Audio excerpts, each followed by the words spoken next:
Boa noite a todos. Eu sou Volney Martins, presidente da Sociedade de Cardiologia do Estado do Rio de Janeiro neste biênio 2020 e 2021. Nós estamos iniciando mais uma atividade do Programa de Educação Médica Continuada, agora na forma virtual. O tema de hoje é bastante interessante. Eu, inicialmente, vou explicar por que nós propusemos esse tema. O tema, eu queria, por favor, que projetassem aqui a minha apresentação.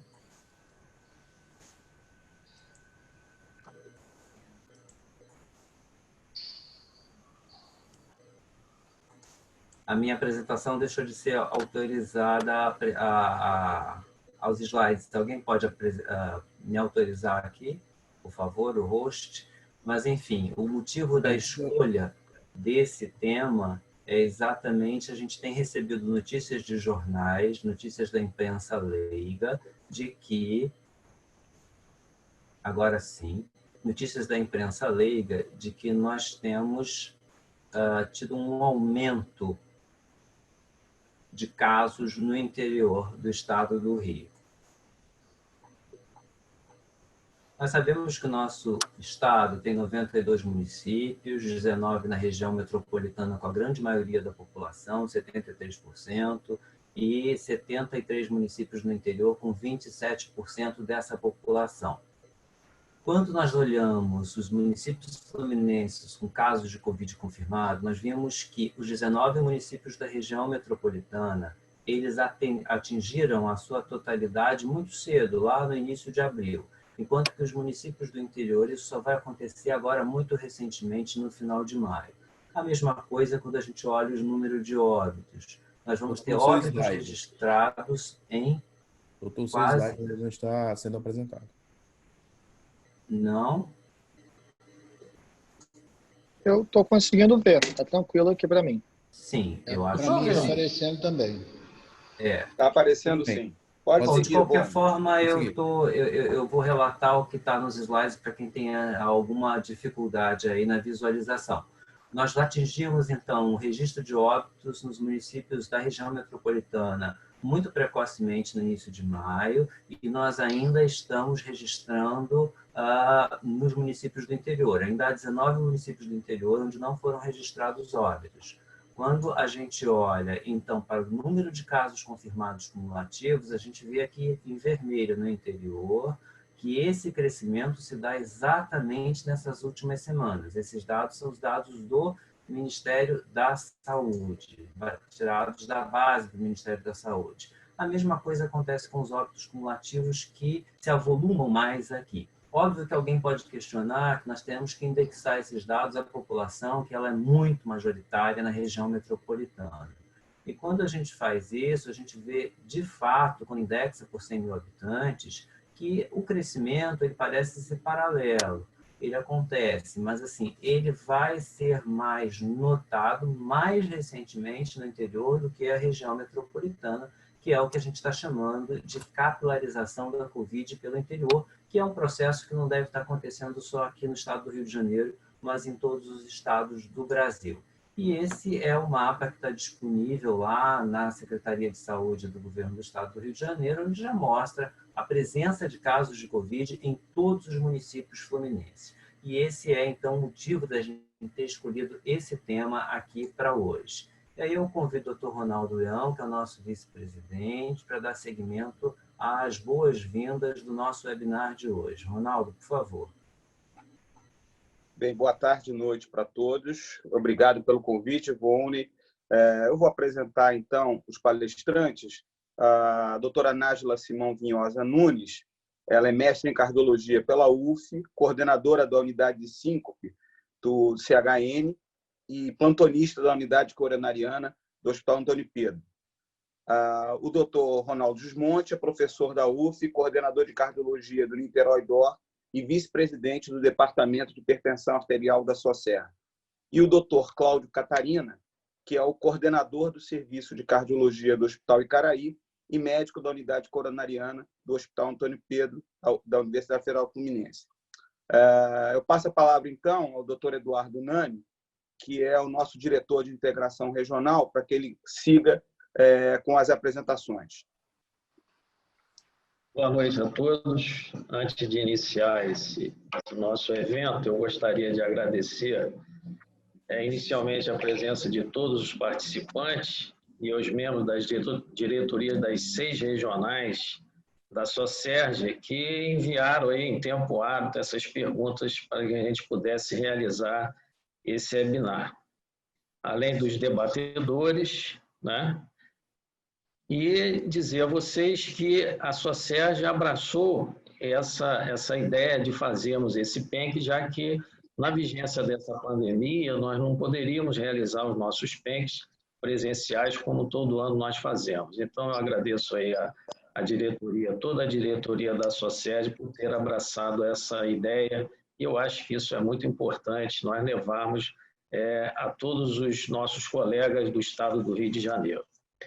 Bom, esse webinar vai funcionar com os entrevistadores, que são os presidentes das regionais, nós temos 6 regionais, o doutor Bruno Queiroz, que é presidente da Regional da Baixada Fluminense, o doutor Fábio Calil, da região Lagos, da Regional Lagos, o Antônio José Lagoeiro Jorge, que é diretor científico da Regional Leste Fluminense, o doutor Marco Antônio, da Regional Norte e Noroeste, a doutora Luciana Nogueira, presidente da Regional Serrana, e o doutor Jader Azevedo, que é presidente da Regional Sul Fluminense. Nós temos basicamente 3 módulos. O primeiro módulo é mais de perguntas relacionadas ao dia a dia do consultório do cardiologista. O segundo módulo é um módulo direcionado ao atendimento hospitalar. E, por fim, nós vamos abrir para perguntas dos participantes através do chat. Então, eu convido inicialmente o doutor Lagoeiro para dar início, então, ao nosso webinar.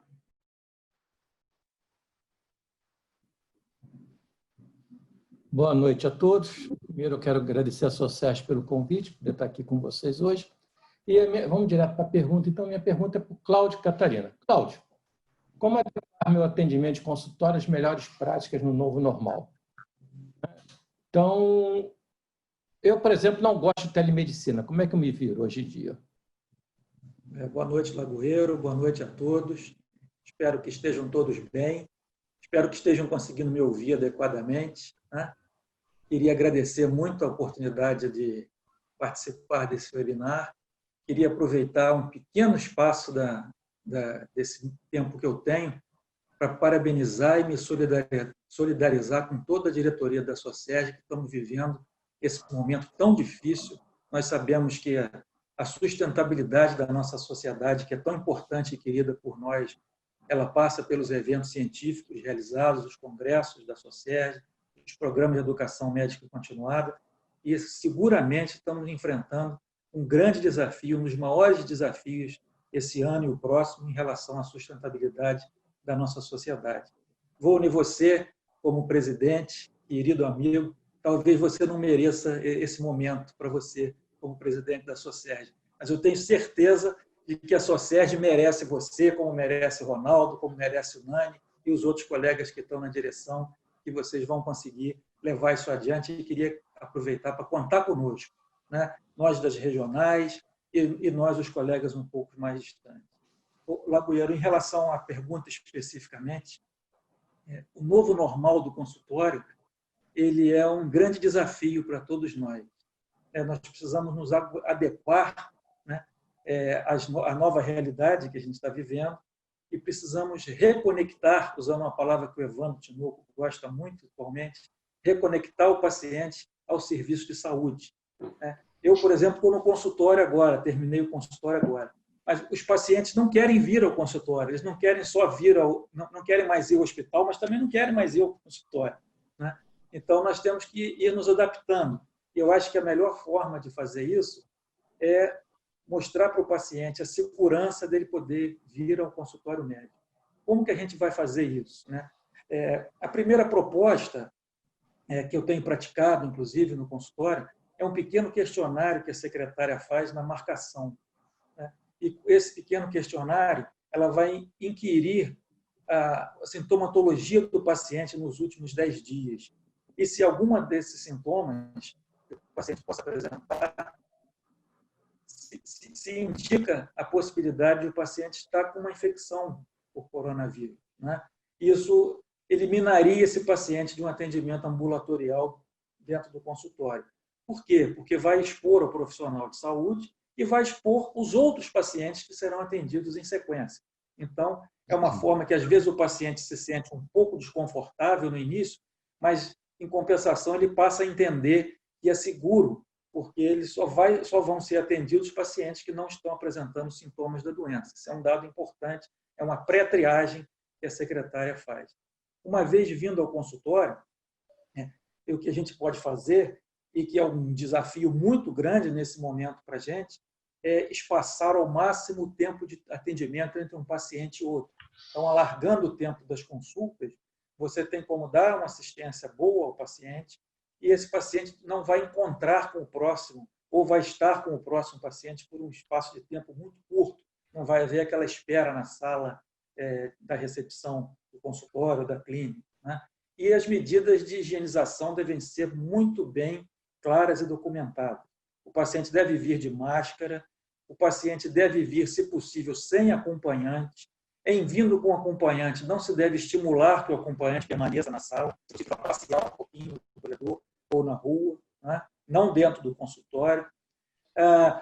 Usar sapatilhas para que o paciente possa entrar no consultório, álcool gel na entrada, e nós devemos demonstrar ao paciente, durante o atendimento, o nosso cuidado, lavando as mãos antes e depois de examinar o paciente, usando luvas para examinar o paciente, higienizando o eletrocardiograma antes de utilizar, idealmente utilizando o eletrocardiograma na hora de fazer o exame com eletrodos descartáveis, isso também é um critério de segurança, e dessa forma a gente vai conseguir mostrar ao paciente a segurança de vir a um consultório médico tratar da sua doença crônica. A forma adequada vai acabar havendo descompensações, internações e as chamadas mortes colaterais em relação à pandemia. Obrigado, Cláudio. Acho que você fez um apanhado geral, respondeu por completo essa pergunta, e eu acho que a gente já podia passar para uma segunda pergunta, né? Então, eu convido o Dr. Bruno Queiroz para fazer a pergunta dele. Então. Boa noite a todos, é um prazer estar aqui. Parabenizar o Vônei, Eduardo, toda a SOCESP pela essa iniciativa, absolutamente fundamental para a nossa prática diária. E gostaria de perguntar para a doutora Nájila, já que foi citado pelo Cláudio. Nájila, especificamente a questão do eletrocardiograma, quais são os cuidados, como é que é essa realização, já que é uma extensão do nosso exame físico? Boa noite a todos, obrigada pelo convite, é uma honra estar aqui com meus colegas, que eu admiro cada um de vocês. Então, é uma honra muito grande para mim estar aqui junto com vocês. Bom, vamos direto à pergunta, né? Eletrocardiograma no consultório. O ideal, no hospital a gente já faz a desinfecção com quaternário de amônio, né, que é o Optigerme. A gente tem que fazer a desinfecção dos cabos, tudo que encostar no paciente.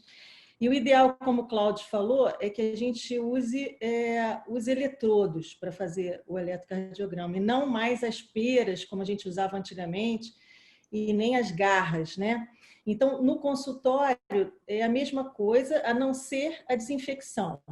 Na desinfecção, no consultório, a gente usa o álcool a 70, que é o que a gente tem, desinfectar só o cabo que encostar no paciente, e o ideal é que a gente use eletrodo para fazer o eletrocardiograma. Nós estamos aí com tempo nessa resposta. Algum colega quer fazer algum comentário? Cláudio? Podemos passar para a próxima pergunta. Então, vamos para a terceira pergunta. Eu acho que a gente tem que seguir aqui rapidamente para a gente conseguir responder a todas. Então, eu convido agora o Dr. Fábio Calil, da região Lagos, para fazer a sua pergunta. Dr. Fábio. Boa noite a todos. em primeiro lugar, agradecer a Socerj pelo convite, né? E parabenizar a organização pelo PENC, né, virtual, inovando sempre, né? É muito importante essa iniciativa nesse tema tão atual. Eu queria perguntar para o Dr. Ronaldo Gismondi, é muito comum a gente atender o paciente no consultório, né, aquele paciente que precisa trabalhar, e ele chega para a gente e pergunta se ele é um paciente de risco, né, para o COVID.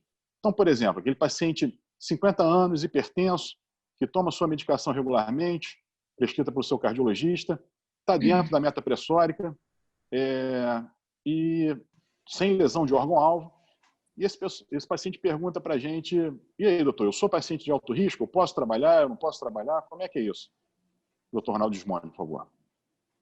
Tá ótimo. Obrigado, Fábio. Eu queria também agradecer a diretoria da Socerj pelo convite. É um prazer estar aqui. Eu acho que eu aprendo mais do que eu ensino aqui com vocês.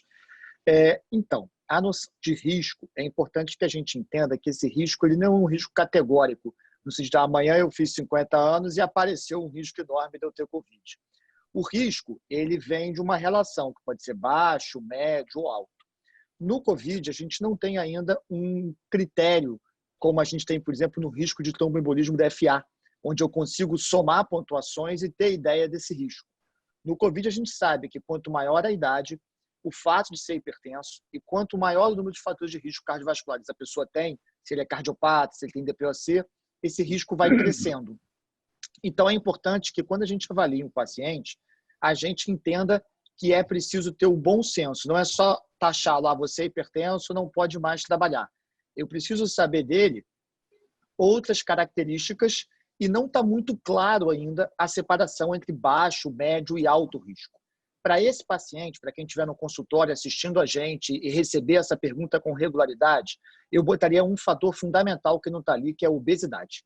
No COVID, a presença ou não de obesidade talvez seja desses fatores clínicos um dos mais importantes. Quando a gente aqui no hospital vê pessoas jovens indo mal do COVID, normalmente é porque elas estão acima do peso. Então, se ele for 50 anos, hipertenso, sem lesão de órgão-alvo, magro, usando 1 ou 2 antihipertensivos, eu entendo que o risco é baixo e ele vai ter que ponderar em função da atividade laborativa dele esse afastamento. Provavelmente não vai afastar. Vários de nós que estamos aqui assistindo estão trabalhando nessa condição. Por outro lado, se ele tem 50 anos, é hipertenso, mas usa 3 ou 4 fármacos, tem o IMC acima de 30, além da hipertensão é diabético ou tabagista, esse provavelmente é bom evitar aglomerações, manter um nível maior de isolamento. Cláudio, Nájila, quer fazer algum comentário? Eu entendo exatamente da forma que o Ronaldinho explicou. Eu acho que o fundamentalmente hipertenso é a capacidade desse paciente em relação ao processo inflamatório sistêmico que ele tem. Né? É o paciente que é hipertenso, é obeso, é diabético, principalmente hipertenso estágios 3, mas a PCR desse paciente ela é importante, não enquanto ele esteja doente, mas a PCR que a gente tem dele no consultório ambulatorial. O paciente é cronicamente inflamado. Acho que esse é o pior cenário em relação ao hipertenso, em termos de fatores de risco para complicações.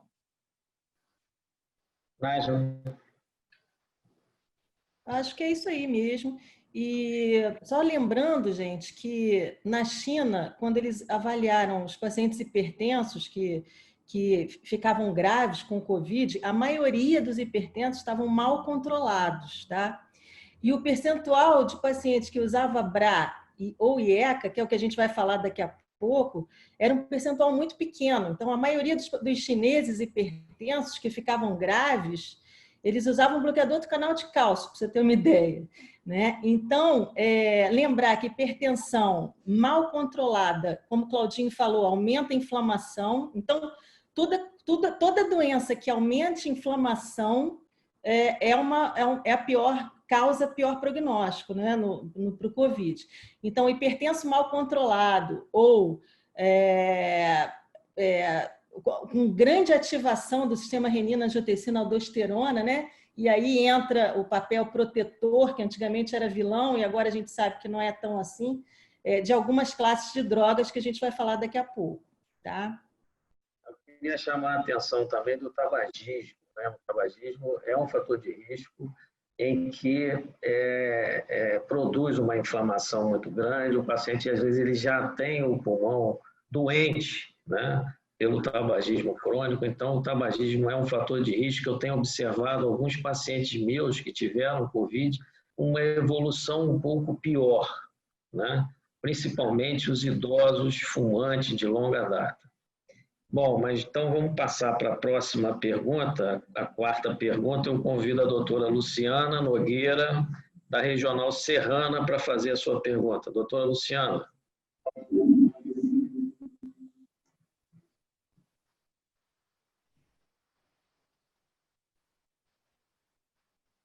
Luciana.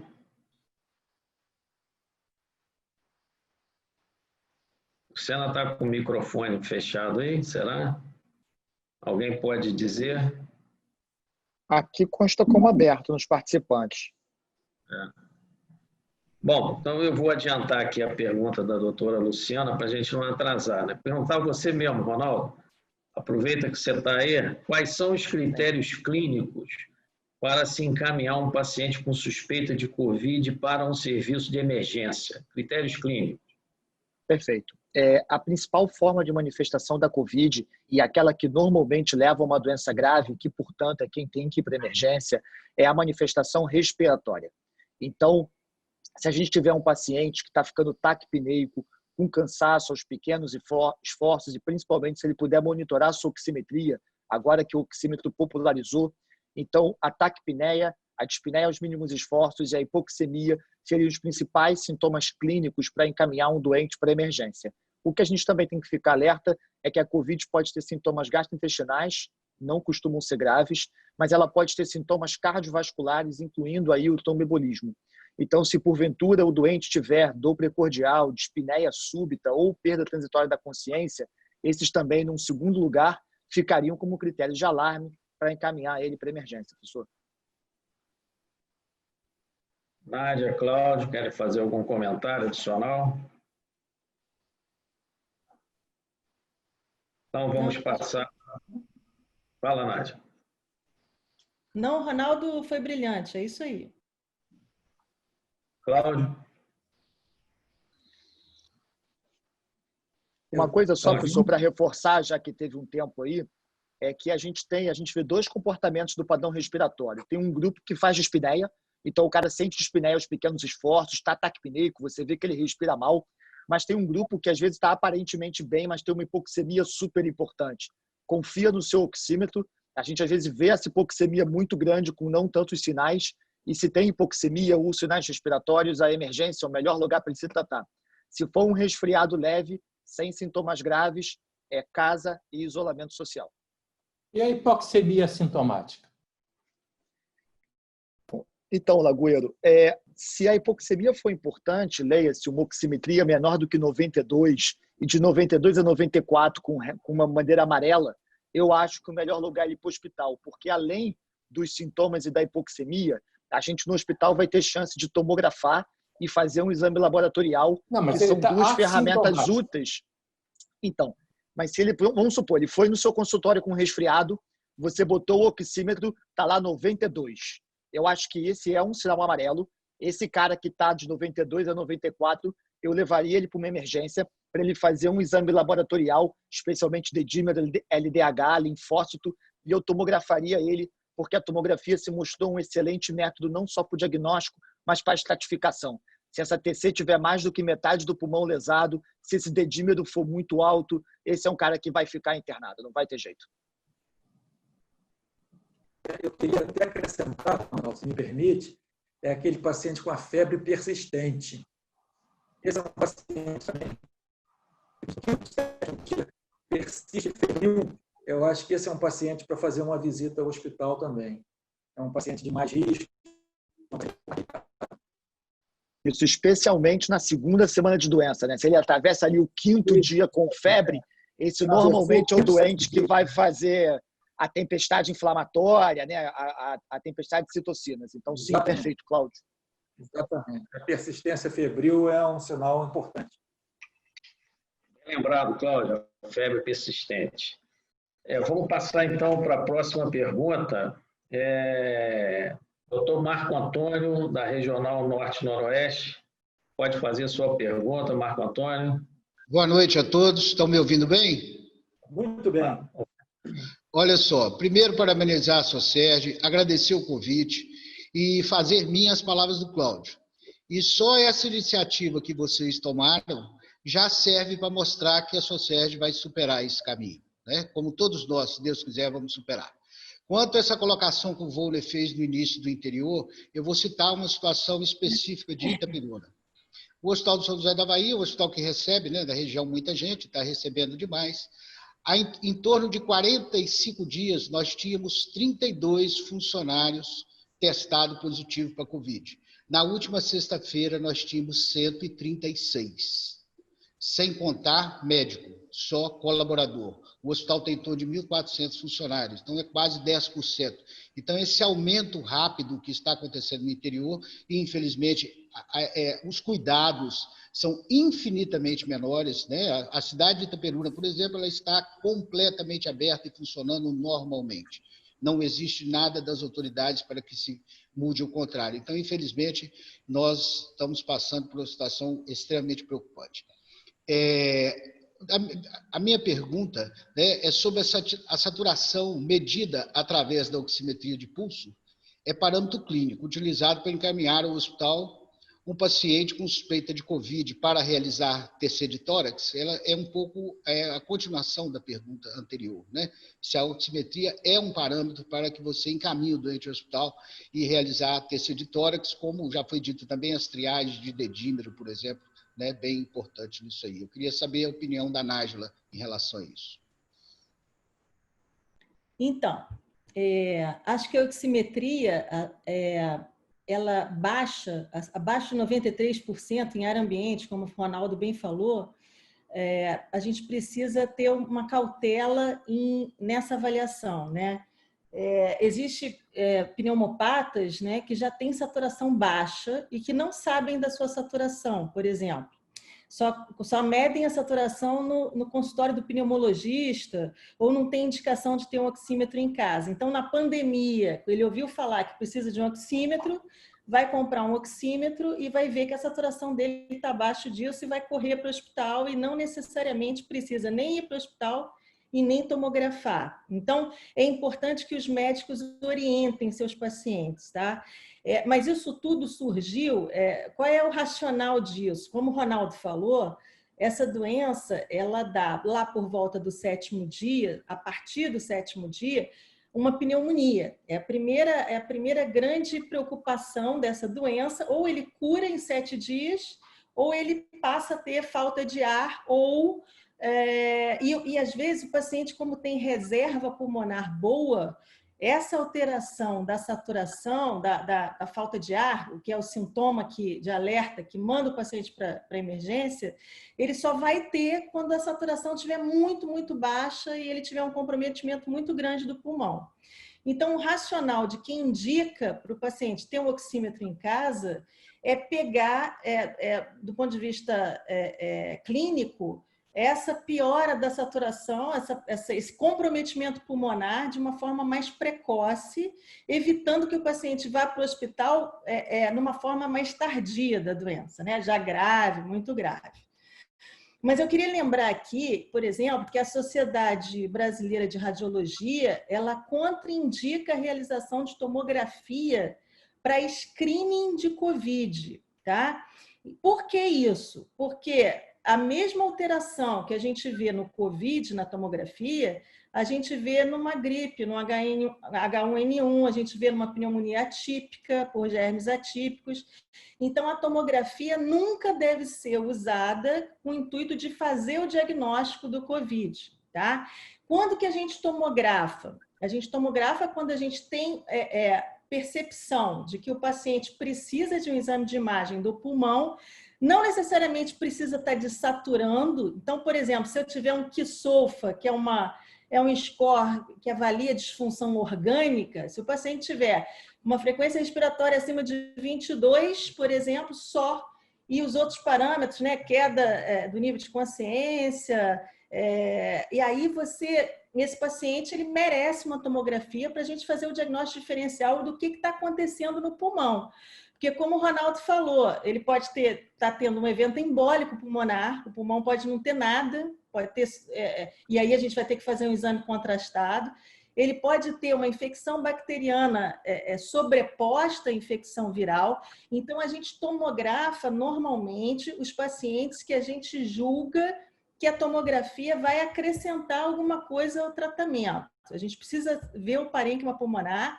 A maioria todos os pacientes que internam, eles merecem fazer uma tomografia, mas nem todos os pacientes que procuram a emergência, eu acho que merecem tomografar. Essa é a minha opinião. Tá? Então, se a saturação de um paciente sem doença pulmonar, então, normalmente, o que os especialistas orientam da oximetria, da monitorização da oximetria, é, primeiro, saber qual é a sua saturação basal, né? Se você não tiver doença pulmonar e for um paciente de risco para desenvolver tempestade de citocina, a forma grave da COVID, doença cardiovascular, diabetes, obesidade, coisas que a gente já falou aqui, esses merecem, talvez, uma monitorização da oximetria, e o que se preconiza é que abaixo de 93% de oximetria, não só isso, às vezes o paciente tem oximetria normal, mas tem falta de ar, então, só olhando a oximetria, se tiver abaixo de 93%, que ele vá ao hospital para ser avaliado. Então, essa é a orientação. Mas não que faça uma tomografia. Essa é a minha visão.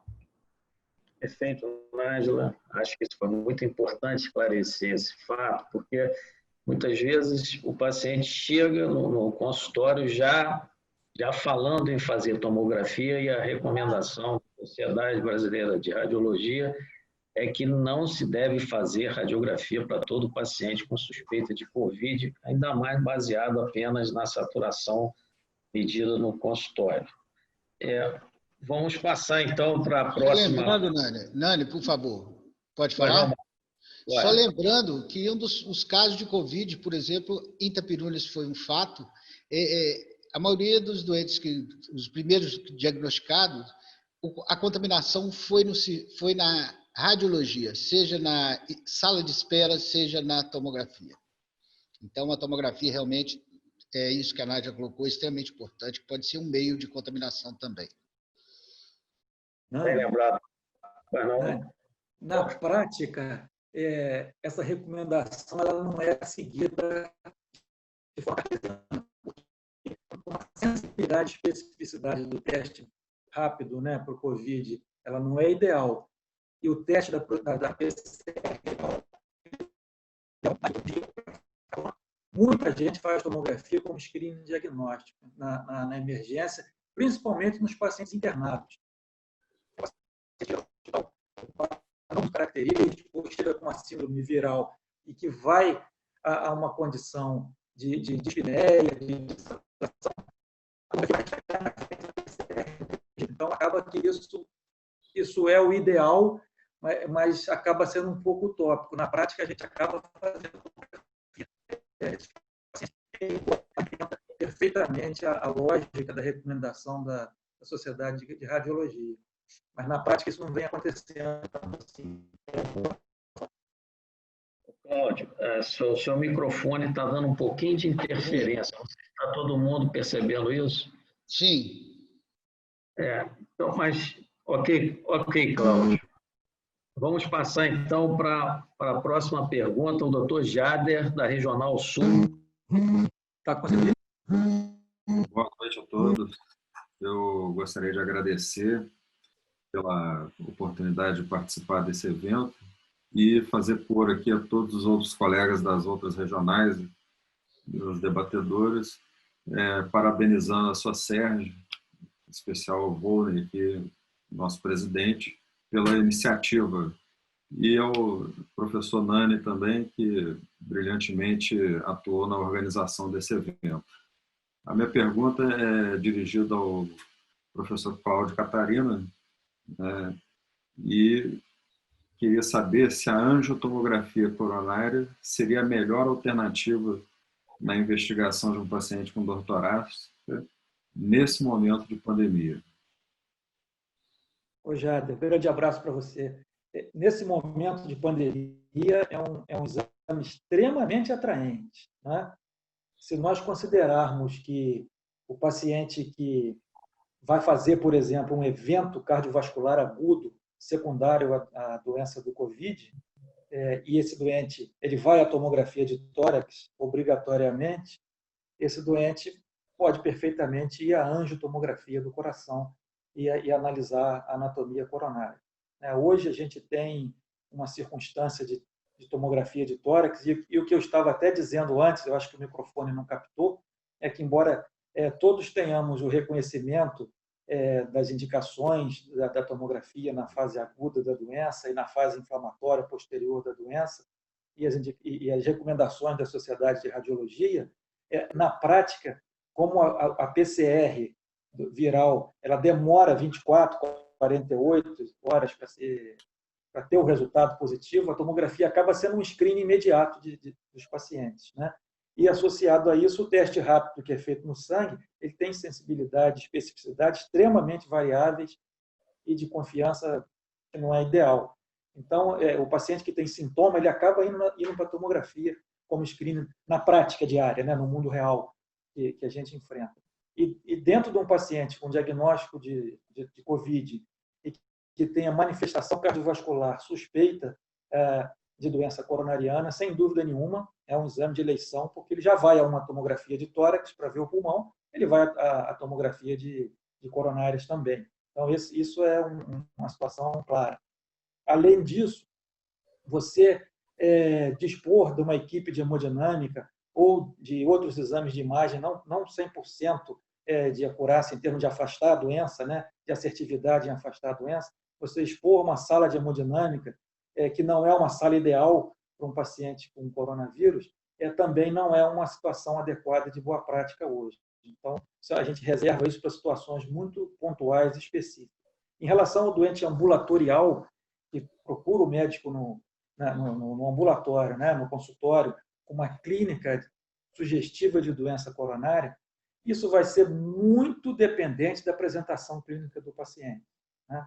Se você precisa urgentemente afastar a doença coronária daquele paciente, porque a apresentação clínica se mostra uma situação instável e o paciente mostra sinais clínicos de uma doença aguda, que você percebe, alteração do eletrocardiograma, terceira bolha no paciente, sinais e sintomas claros de uma doença coronariana, esse já não é mais um paciente COVID, é um paciente de ambulatório que você está atendendo. Esse é um paciente que talvez possa prescindir da angiotomografia e seguir os trâmites normais de um atendimento para doença coronariana grave. Se é um paciente estável, que você possa conduzi-lo clinicamente, você pode, nesse momento, evitar quaisquer outros exames diagnósticos em termos da doença coronária, desde que você consiga conduzir esse paciente e equilibrá-lo clinicamente, aplicando a boa prática clínica hoje no tratamento da doença coronária crônica, que esteja compensada. Chamar a atenção de que os métodos de estresse, né, teste ergométrico, cintilografia de esforço, eco de estresse, eles expõem demais o examinador, que estão ali presentes, tendo que medir pressão, ficar face-to-face com o paciente. Então, isso hoje é uma situação que fica um pouco de exceção para a investigação diagnóstica. Isso cresce a angiotomografia nesse cenário aí. Muito obrigado. Ótimo, Claudinho. Acho que é isso mesmo. Acho que a angiotomografia, nesse cenário que nós estamos vivendo, é uma metodologia muito atraente, né? Porque além de você estudar o pulmão, você estuda a coronária desse paciente. Vamos passar então para a próxima pergunta. O doutor Lagoeiro.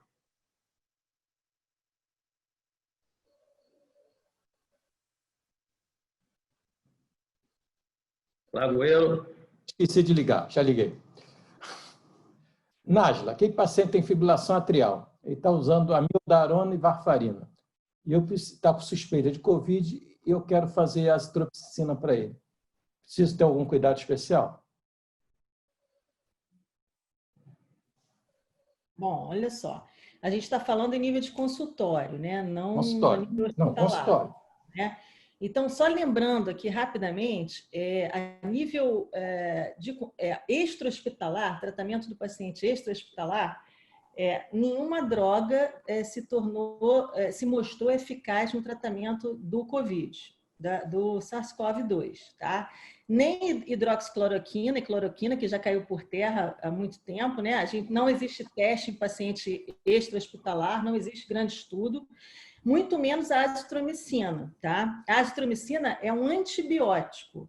Então, e como que ela surgiu aí nessa... Por que alguém falou que a azitromicina é bom para tratar COVID?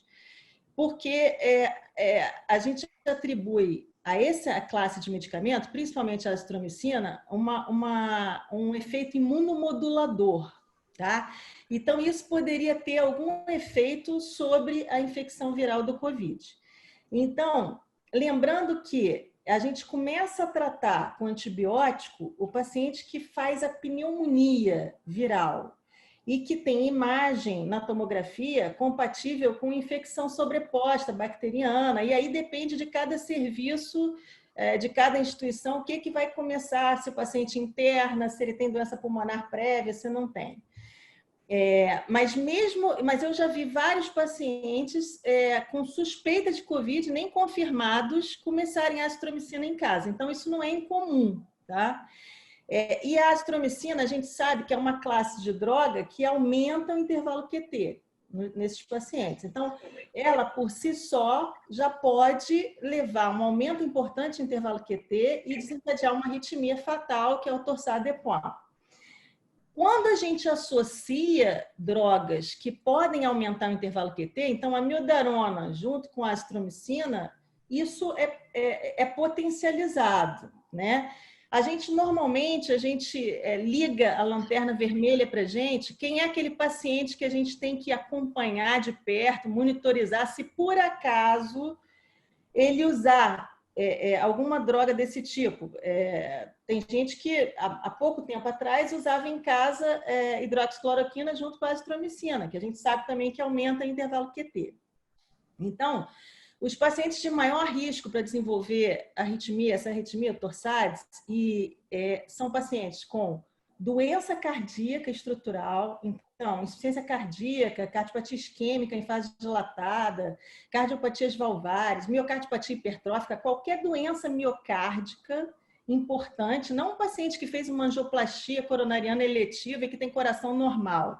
Esse não é cardiopata, tá? Mas alteração cardíaca estrutural. Na maioria dos pacientes com insuficiência cardíaca, usam também diuréticos, né, que podem espoliar eletrólitos super importantes também, que levam a esse tipo de arritmia, ao torsades. Então, coração ruim, eletrólito ruim, então, potássio, magnésio, cálcio, que são os 3 eletrólitos responsáveis aí por baixa, que quando baixos nos pacientes podem levar ao torsades. E as drogas ruins, né? Então, aquele paciente que for usar, por exemplo, a amiodarona, é muito fácil essa pergunta, porque a amiodarona é uma droga de impregnação. Se você tirar hoje a amiodarona, daqui a 3 meses eu ainda vou ter efeito de amiodarona, né? Então, o que eu orientaria? Se você for usar uma droga que aumente o intervalo QT e que o paciente seja um cardiopata, os eletrólitos não estão lá essas coisas, né? Porque tem que estar no nível superior, potássio acima de 4, magnésio acima de 2, cálcio normal, né? E que use alguma outra medicação em conjunto que possa potencializar o aumento de QT, o ideal é que a gente tire tudo e use só o que foi essencial. E pensar algumas vezes quando que você vai fazer, se realmente tem indicação de começar a azitromicina a nível ambulatorial, tá?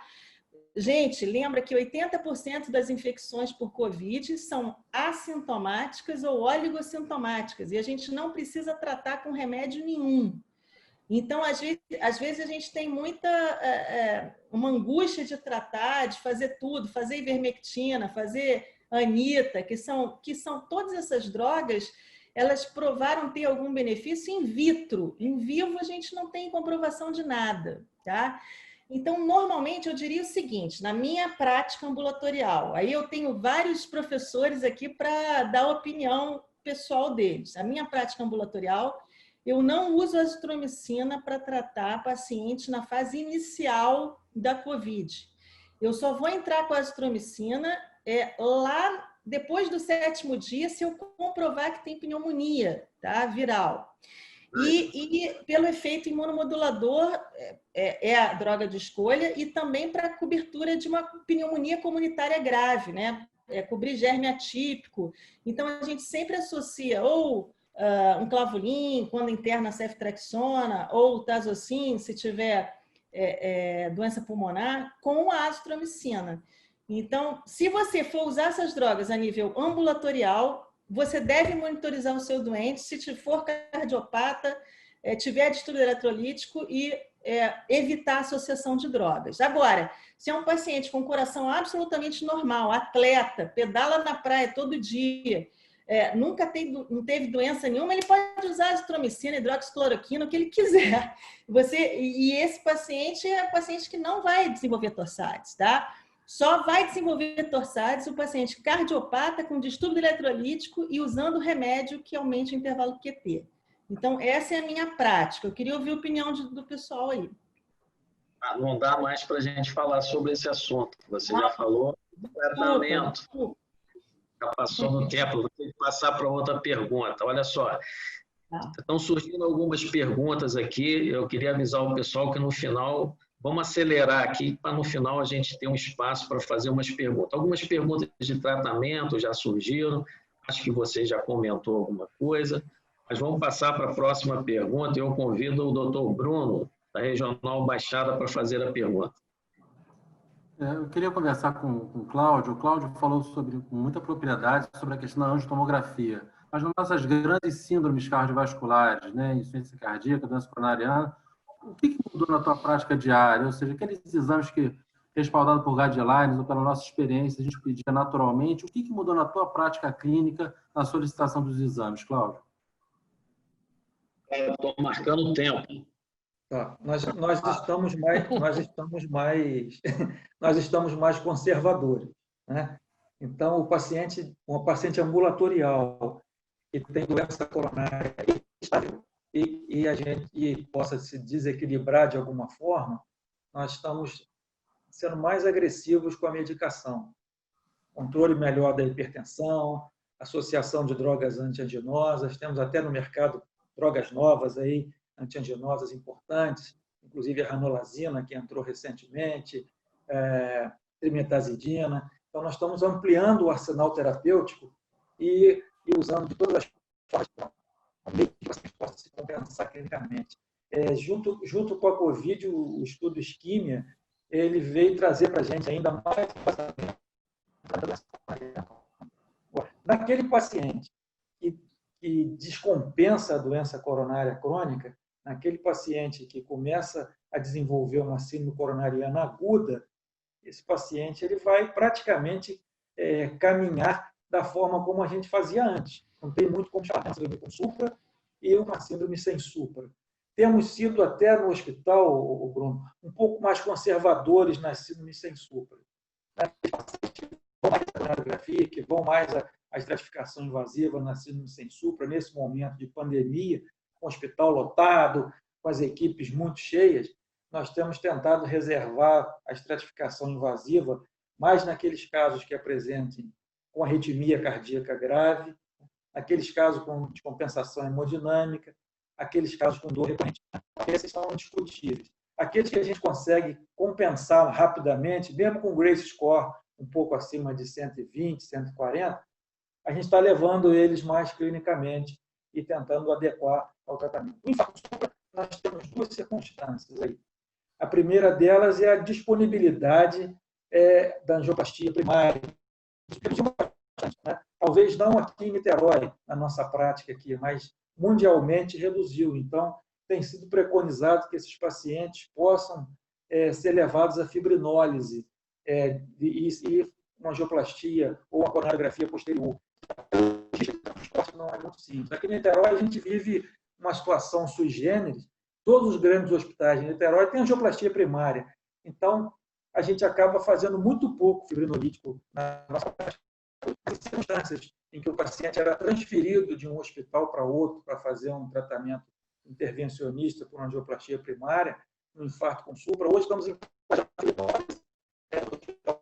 uma transferência mais calma, em 24 horas aproximadamente, já que o sistema de saúde está muito sobrecarregado, a logística de vagas não está fácil e o transporte de ambulância também está complexo. Então, a gente tem que centros um pouco mais afastados, com a transferência para o hospital terciário, um hospital de mais recursos, em até 24 horas nesse momento.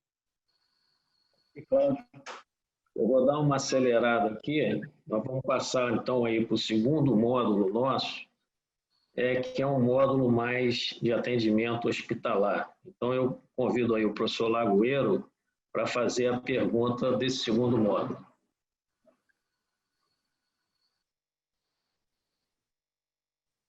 Seu microfone está fechado, Lagoeiro? Estava, já está ligado. Para o doutor Ronaldo. Ronaldo. Cadê o Ronaldo?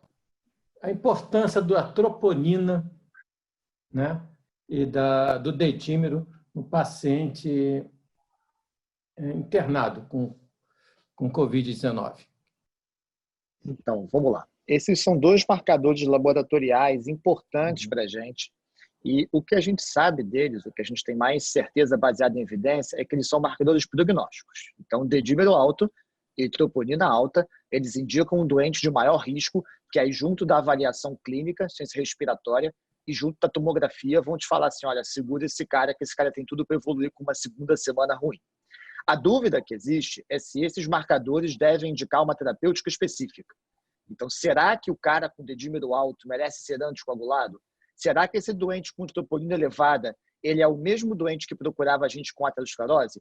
O que a gente vê especificamente para a troponina, a gente que tem muito cardiologista aqui, é que a gente tem muita troponina alta, mas muitos doentes com lesão inflamatória. Então, você faz o eletro e o eco e você só tem troponina. Alguns fazem miocardite e outros fazem infarto. E esse grupo que faz infarto, a gente tanto tem um infarto tipo 1 tradicional, quanto um infarto tipo 2 por aumento de consumo.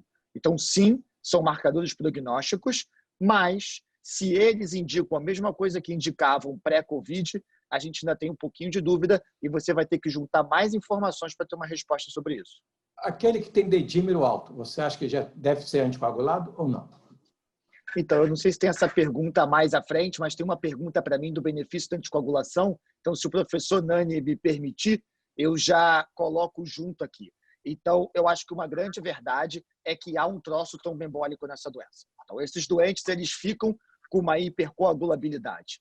Mas a gente não tem resposta ainda se a gente deve anticoagular pleno a partir de um valor de dedímero. Então, sim, o COVID aumenta a hipercoagulabilidade, sim, os doentes hospitalizados. Tá? Eu estou falando da experiência do doente que interna, né? Que é esse segundo módulo e que é o que eu vivo mais no dia a dia. Esses doentes têm que fazer profilaxia. Essa resposta é tranquila. A dúvida que existe, e eu não consigo responder a vocês, porque não tem evidência científica, é se o dedímero isoladamente deve trigar uma dose mais alta de heparina e se essa dose deve ser plena. Então, eu vou dizer minha opinião pessoal. Minha opinião pessoal me agrada muito uma recomendação que a Sociedade Espanhola fez, que foi, se eu tenho um doente grave de Covid, então um doente de terapia intensiva, não é um doente em casa tomando xarelto, eu não acho que é isso. É um doente de terapia intensiva. Esse doente, quando ele tem um dedímero alto, e aí a partir dos 3.000, quanto mais alto, pior, a gente tende a fazer um clexane, uma enoxaparina em dose mais cheia, 1 miligrama quilo, um grupo faz uma vez ao dia, outro grupo faz 2 vezes ao dia. Feliz daqueles que têm tromboelastografia nos seus hospitais, são poucos, e é felizes ainda mais quem tem antes 10A. Os outros todos fazem a partir do dedímero. Eu vi dedímeros nessa epidemia que eu nunca tinha visto na vida. Eu vi dedímeros de 100.000 aqui no Campanha. Então, é difícil acreditar que com 100.000 de dedímero não haja coágulo em algum lugar. E a gente, às vezes, fazia Doppler na perna, não achava coágulo na femoral, fazia eco, não via sinais de hipertensão pulmonar, mas a minha tendência pessoal, com dedímeros muito, muito altos, na ausência de um risco elevado, então a gente sempre tem que pensar no risco da anticoagulação, é pesar um pouco mais a dose de enoxaparina do que a gente faria normalmente. Mas lembrando que isso é doente hospitalizado dentro da terapia intensiva. Vamos passar para a próxima pergunta. Dr. Bruno Queiroz. Nájila, novamente, assim, você comentou a questão do prolongamento do QT e as suas consequências no ambiente extra-hospitalar, né? A gente admite com frequência, e esse substrato do paciente idoso é classicamente um paciente com polifarmácia. Como é que você tem lidado com o QT, essa monitorização nesse paciente internado, admitido, seja numa UI ou numa unidade de cuidados intensivos?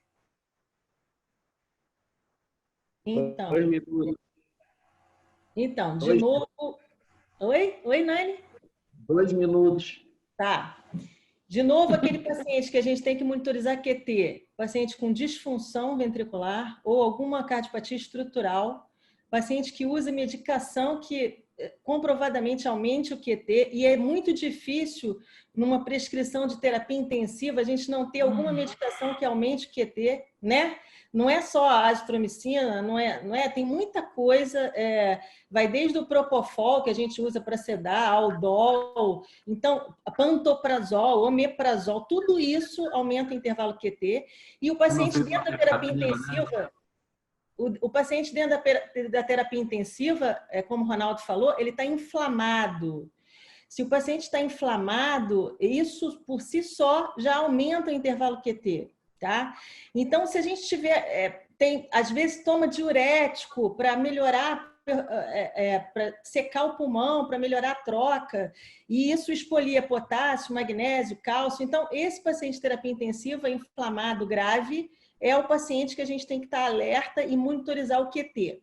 Quando eu participei de uma primeira reunião lá no nosso serviço, há muito tempo atrás, logo no início da pandemia, os intensivistas quase me mataram porque eu falei que tinha que fazer eletrocardiograma, porque a melhor maneira de se monitorizar o QT, de se medir o QT, é com eletrocardiograma, tá?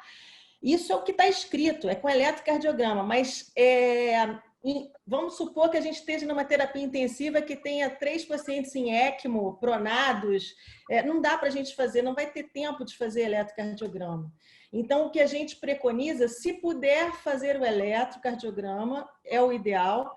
As derivações que a gente preconiza medir, D2 e V5, lembrar que essas derivações, às vezes, você tem onda U, que atrapalha na medida do QT. Então, se a gente tiver onda U, hipocalemia não é infrequente na terapia intensiva, sair dessas derivações, preferir D1 ou AVL, que a onda U é perpendicular, então não aparece onda U. Lembrar de corrigir, para se o paciente tiver bloqueio de ramo esquerdo, usar marca-passo, então corrigir também, a gente sempre diminui um pouquinho o intervalo QT. Na maioria das vezes, a gente diminui a metade do valor do QRS no QT que você encontrou. Lembrar que frequências extremos de frequência, bradicardia importante, abaixo de 60, abaixo de 50, ou taquicardias importantes, sair de Bazet, que é uma das fórmulas que a gente mais usa para avaliar QT, preferir outras fórmulas, tá? Framingham, esqueci o nome das outras, mas tem as outras. Isso. Preferir essas fórmulas, tá? A partir do momento que você monitorizou uma derivação, segue nela até o final da monitorização, e o paciente é alerta para você revisar a prescrição, suspender tudo quanto é droga, se o QT estiver acima de 500 milissegundos. Esse paciente é o paciente que está a ponto de fazer um torsades, ou se em medidas sucessivas houver um acréscimo de 30 a 60 milissegundos entre uma medida e outra. Pacientes com função ventricular normal, que não tem distúrbio eletrolítico dentro da terapia intensiva, que é uma coisa difícil, você pode espaçar mais as medidas, medir a cada 2 dias, a cada 3 dias. Mas esse paciente mais inflamado, mais grave, o ideal é que você meça diariamente para acompanhar e pegar precocemente esse aumento de QT e possibilitar você que revise toda a prescrição, saia arrancando tudo e repõe eletrólito, porque a tempestade demora a passar, né? A gente vai fazer isso até a tempestade passar, então demora, a inflamação demora a resolver. Então, para evitar o torsades, a gente orienta isso, essa maneira de fazer a avaliação.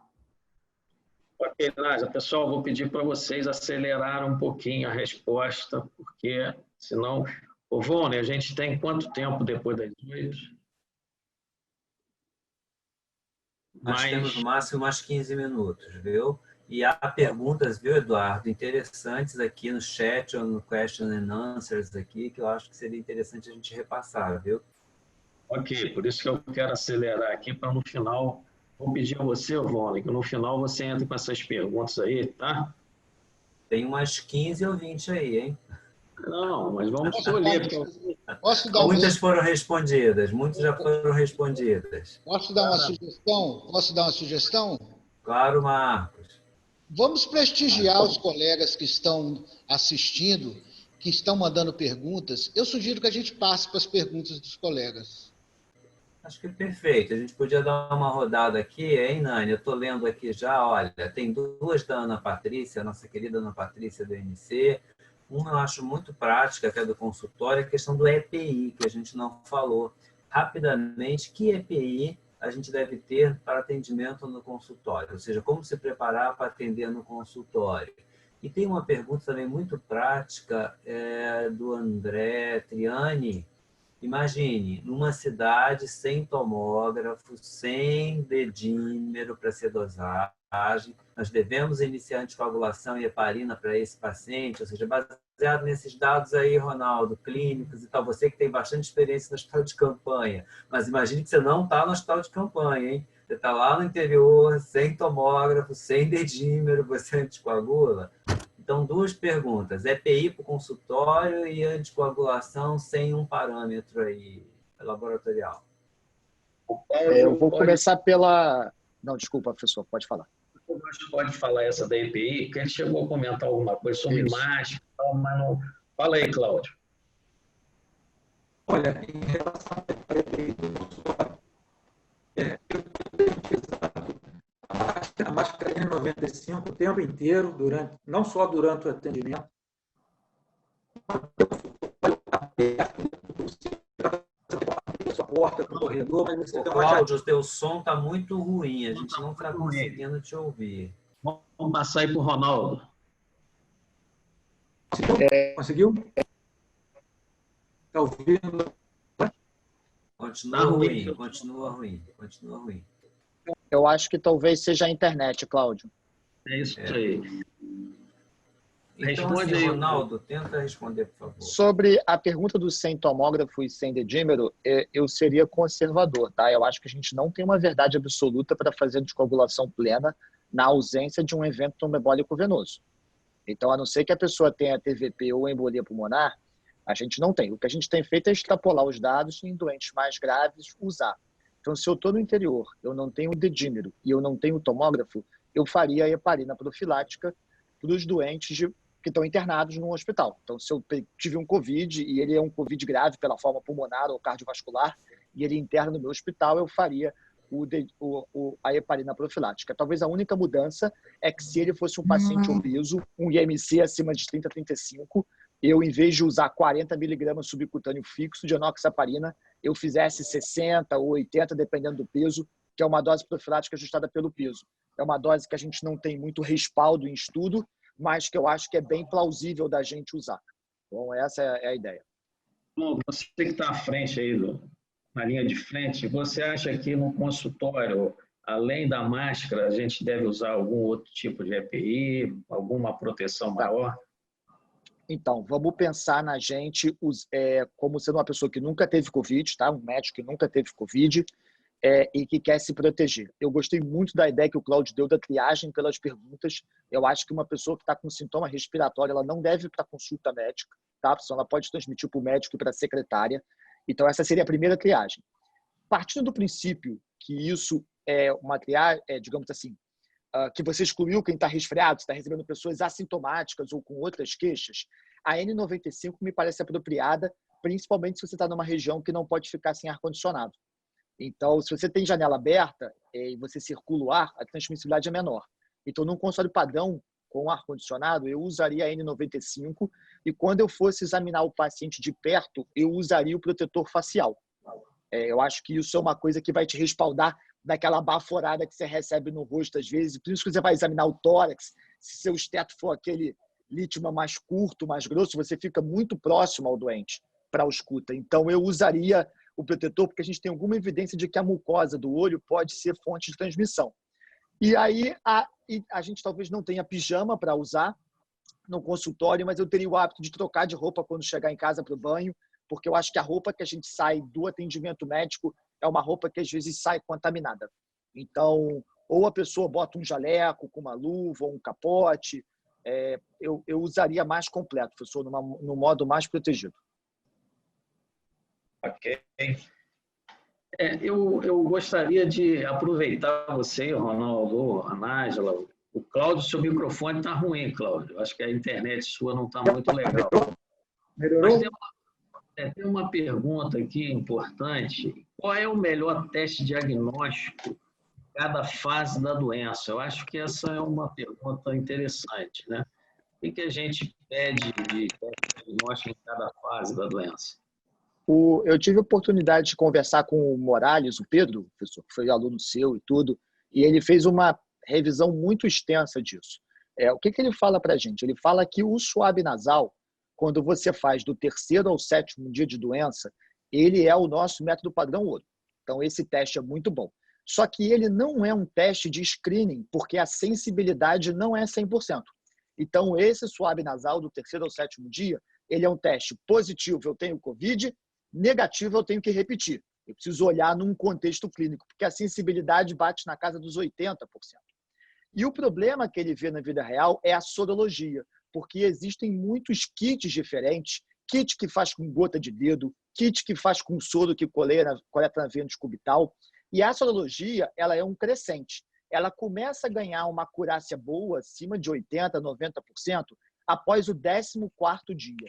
Mas do 7º ao 14º, quando você ainda está na 2ª semana da doença, a sorologia pode ser muito decepcionante. E uma coisa que ele levantou a bola semana passada foi que ele começou a ver alguns casos de pessoa com IgM positiva, IgG negativa, nenhum sintoma e com história de vacinação recente. E ele está preocupado da gente ter falso positivo em alguns testes rápidos para IgM.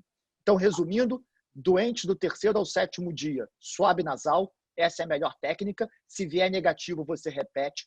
E a partir do 7º, mas principalmente após o 14º, um teste sorológico.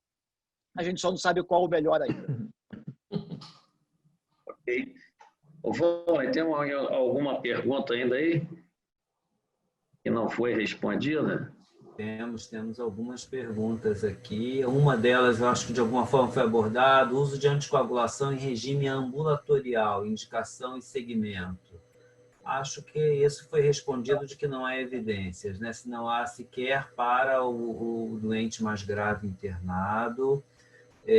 Mas posso eu fazer uma pergunta sobre isso, professor? Porque eu acho que é bacana ouvir outras opiniões. Professor Cláudio, Nani, internam muitos doentes. E a dúvida que a gente tem aqui é o seguinte, ok, eu fiz anticoagulação plena na fase aguda do dedímero, né? Então o cara está internado comigo, 100 mil de dedímero, Covid gravíssimo. Vai para casa. E aí? Eu mantenho, eu não mantenho? O que eu uso para acompanhar? A gente teve um papo semana passada no pessoal da terapia intensiva sobre isso. Eu queria ouvir a opinião dos demais, porque a gente não tem verdade, né? Então é a opinião de cada um. É opinião pessoal. Estão me ouvindo agora? Agora melhorou, Cláudio. E essa é uma pergunta que está aqui também, viu, Ronaldo? É a pergunta que está aqui na lista, exatamente. Eu troquei o microfone. Esse paciente, Ronaldo, que a gente anticoagula ele,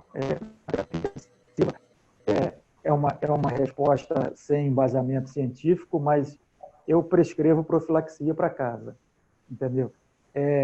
Domingo, ele tem 1 mês de Covid. Ele teve um Covid que não foi grave, mas ele chegou a ser internado, fez um tratamento durante uma semana de hospital, 10 dias, e foi para casa. Ele voltou com supra. 1 mês de Covid. 1 mês do início do sintoma. Infarto agudo com supra. Foi imediatamente a coronavirose. E não é um Takotsubo, é uma doença trombótica. Então, esse doente agora, ele está bem estável, apenas disfunção ventricular, ele vai para casa com IECA, vai para casa com aspirina e vai para casa com anticoagulante, em dose até baixa. Então, esses doentes, o binômio inflamação, trombose, estão de braços dados, isso é muito importante, muito inflamatório, muito trombótico, a minha visão pessoal é que ele pode ir para casa, pode não, deva ir para casa.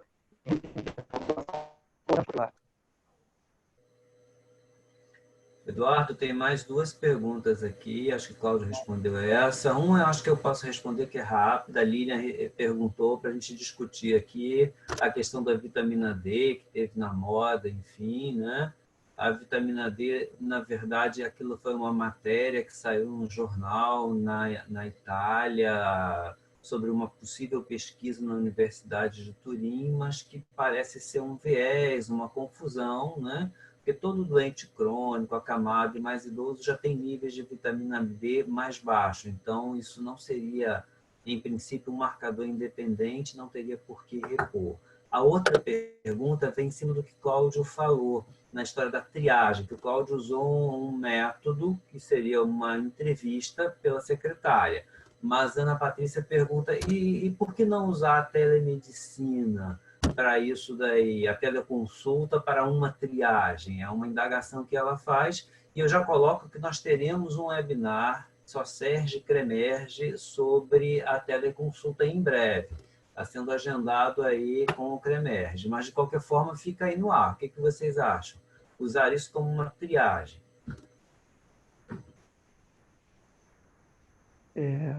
Eu posso responder? Pode. Você que é o dono da ideia da triagem. Na verdade, exatamente. A triagem feita pela secretária, ela já é uma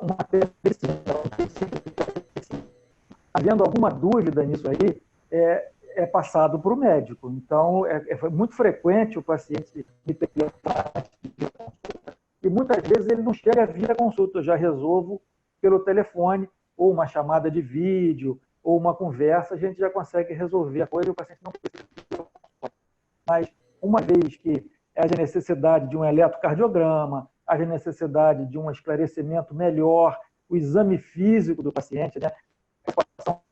Existe uma necessidade pontual de uma avaliação presencial, aí não tem jeito. Eu acho que fazer telemedicina na cardiologia é uma coisa muito difícil para mim. Não sei para os outros colegas, mas você tem que palpar, e você tem que discutir melhor o sintoma, observar o doente, fazer um eletrocardiograma no consultório. Acho muito difícil uma telemedicina, que já não sei se você conhece, que você está fazendo pequenos ajustes, ou que você fez uma primeira consulta e vai revê-lo uma semana depois. Aí acho até que possa ser por telemedicina. Mas pessoal grande isso, talvez eu tenha que me adaptar aos novos tempos, mas acho difícil. E queria complementar em relação ao EPI.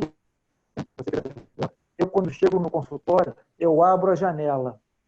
Então, enquanto o paciente não entra, eu abro a janela. Quando chega, aí eu fecho a janela e ligo o ar refrigerado. E quando o paciente sai, eu faço uma faxina na sala. Eu lavo tudo com álcool. Álcool, lavo a cadeira, lavo a mesa, porque você vai encostar na mesa, o outro vai encostar na mesa, todo mundo bota a mão na mesa, e na hora de atender o paciente, lavar a mão, depois luva para examinar o paciente, capote descartável, e N95 full time, e uma na hora de examinar o paciente, que pode tossir, pode acontecer alguma coisa assim. Então, é esse que é o meu movimento de atendimento do paciente no consultório. Não sabe, já sabe. É um desafio, porque você não consegue atender o número de pacientes desejado num período, então você tem que estender muito o seu consultório, mas as pessoas têm confiança no atendimento e acabam se sentindo satisfeitas no final. Eu queria complementar o que você falou, Cláudia. Na minha opinião pessoal, eu acho que o grande problema é o paciente de primeira vez. Eu acho que na consulta de primeira vez, essa entrevista ela deve ser feita pelo médico e não pela secretária. Essa é a minha opinião. Porque a secretária, ela normalmente conhece aqueles pacientes que estão permanentemente vindo ao consultório e tem até uma relação diferente do que um paciente de primeira vez. Então, eu complementaria, uma opinião pessoal minha, de que as consultas de primeira vez, elas na minha visão, deve ser feita pelo médico e não pela secretária. Bom, nós já estamos aqui 8h15. É pena a gente não poder continuar por mais uma meia hora para fazer outras perguntas, atender o público, aos colegas que estão aí fazendo perguntas. Tem várias perguntas, eu estou vendo aqui agora várias perguntas que foram feitas, algumas respondidas, outras não. Eu queria muito agradecer ao Cláudio, à Nájila, ao Ronaldo, aos nossos colegas das regionais, que contribuíram muito para esse evento. Não é fácil, e na última hora a gente correu aí com as perguntas e eles responderam. E eu queria, para finalizar, agradecer imensamente a direção da Socerj, porque eu, como presidente da integração regional, eu fiquei um pouco preocupado, prejudicado. Eu e o Vonley, né? Nós assumimos uma diretoria aí no meio dessa pandemia e falamos, poxa, e os nossos PECs não vão acontecer mais, não podemos, esse ano não tem jeito. E aí surgiu essa ideia, né, de nós nos reunirmos através da web para fazer um PEC único com a presença de todos os colegas das regionais. Então, eu queria, terminando, agradecendo então a Socerj pelo empenho na realização desse programa de educação médica continuada. Eu queria passar então a palavra ao Vonley para encerrar então essa webinar. Bom, agradecer, Eduardo, Nani, a todos os participantes. Nós tivemos aí mais de 120, 130 participantes aí. Eu acho que tudo tem um lado bom, um lado ruim. Nós estávamos, né, Luciana, programando lá um lindo PENC em Teresópolis, num lugar novo e tal, presencial. Mas, enfim, o PENC tinha aquele problema, nem todo mundo podia participar de todos os PENCs em todas as cidades do interior, e agora, com esse instrumento aqui, a gente pode ir a Itaperuna com o Marco, a Teresópolis com a Luciana, Cabo Frio com o Fábio, Jader lá em Volta Redonda, e a gente consegue se reunir todos mais fácil. E, dentro desse espírito, toda segunda-feira, nós teremos, daqui até o final do ano, uma programação virtual aqui pela Socerj. E essa programação está toda sendo feita, elaborada. Semana que vem, dia 22, nós iniciamos um curso de hipertensão pelo Departamento de Hipertensão. Acho que o Ronaldo Gismondi está nessa aí de novo, vai estar aí na hipertensão. É o outro lado do Ronaldo, né? O lado do hipertensólogo, junto com o Lilian, que também está nos assistindo aqui, que vai estar no curso de hipertensão.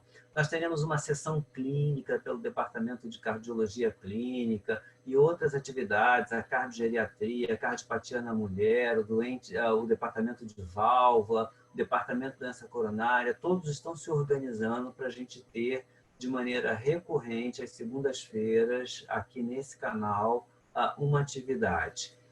E a ideia é exatamente começar a semana já bem informado. Então, agradecer imensamente a presença de todos, colocar aqui o canal à disposição e convidar já para a próxima semana. Obrigado a todos e uma boa noite, saúde. Até logo.